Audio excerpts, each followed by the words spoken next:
Oh, hello. Welcome to the Curious Emporium. Have a look at what we have in store for you. Welcome to The Explainer, where we transform fascinating sources into clear, engaging presentations. You know, Washington Irving's The Legend of Sleepy Hollow feels like it's just part of the American landscape, right? Like it grew right out of the misty soil of the Hudson Valley. But believe me, the story behind the story is even more fascinating. So let's get into it. We're going to peel back the layers on this legendary ghost story and figure out what's real, what's folklore, and how it all came together to create one of the most famous ghosts of all time. Okay, so first things first. We think of Sleepy Hollow as this all-American tale, right? But you've got to understand, the idea of a headless rider, well, that didn't start in America, not by a long shot.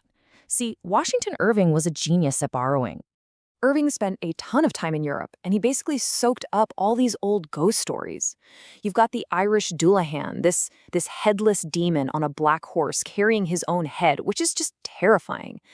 Then there's the German wild huntsman, a ghost rider who's seen as a really bad omen. Irving took these creepy, ancient European fears and basically planted them right in American soil. Okay, but here's the brilliant part. He didn't just copy and paste these old myths, he anchored them in something real, something gritty, the American Revolution.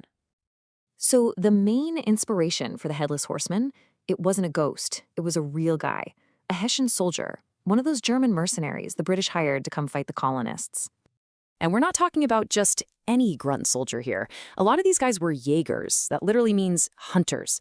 These were elite troops, sharpshooters recruited from German forests. They wore these dark green uniforms, and they were known for being absolutely ruthless and stealthy.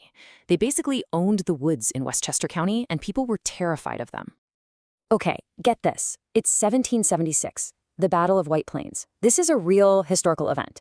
And according to actual accounts, it's even in a general's memoir, a Hessian artilleryman got his head taken clean off by an American cannonball. Just gone. A real gruesome thing that actually happened.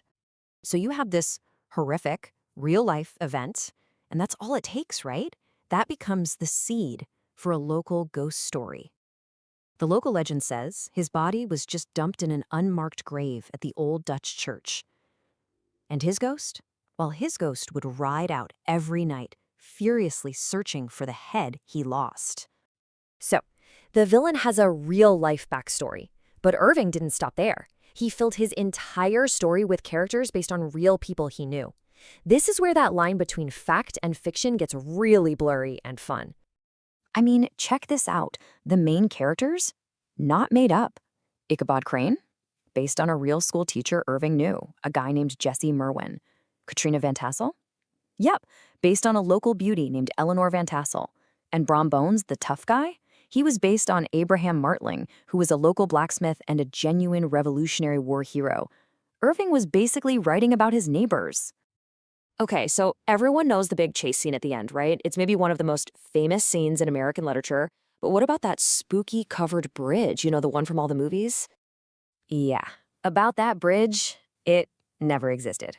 Seriously. All the historical records, even archaeology, they all show the bridge over the Pocantico River was just a simple, plain wooden bridge. The whole covered part, that's pure Hollywood. They added it to make the chase feel more trapped and scary. Can't blame them, it works. And all of this really proves a crucial point. Washington Irving didn't just make up a ghost story and stick it on a map. No, he was way smarter than that. He picked a place that people already believed was haunted, like seriously haunted. For ages, the locals would talk about the Lady in White. They said you could hear her moaning out by Raven Rock right before a big storm rolled in. And it wasn't just old-timey ghosts either. They had more modern stories too, like the ghost of a police officer who'd pull cars over, only for the driver to see the entire back of his head was blown away by a shotgun. There was even this one overpass on the Parkway that was supposedly haunted. People would swear they saw ghostly figures hanging from it as they drove under it at night. Creepy, right?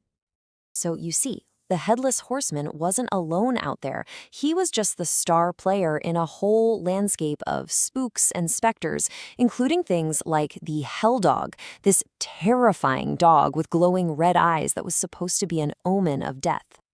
So that brings us to the big question, doesn't it? Why this story? Why, after more than 200 years, are we still so obsessed with it? It's this mix of all these different things. What makes it stick? Well, the real genius of the story is actually pretty simple. The secret sauce is that Irving never tells you the answer. He lays out all the clues, but he leaves the final decision up to you, the reader. So, what really happened to Ichabod Crane? Was he actually chased down and taken by a real ghost? Or was it just a really, really good prank pulled by his rival, Brom Bones, who used a pumpkin to scare him out of town for good? And that pumpkin? Oh, that's not just a random detail. There's a brilliant little inside joke there. See, back in the day, New Yorkers used to make fun of people from New England, where Ichabod was from, by calling them pumpkinheads. So when Brom Bones chucks a pumpkin at him, it's not just a weapon, it's an insult. It's his way of saying, hey, outsider, go home. And that's the magic right there. That central mystery. It walks this perfect line between the supernatural and the totally believable. And that's why it lasts.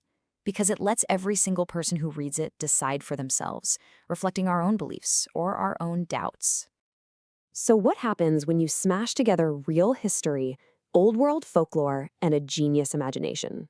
Well, in this case, you get an American masterpiece, a story that reminds us that sometimes the line between what's real and what's a story is fuzzy, and maybe, just maybe, some mysteries are better left unsolved.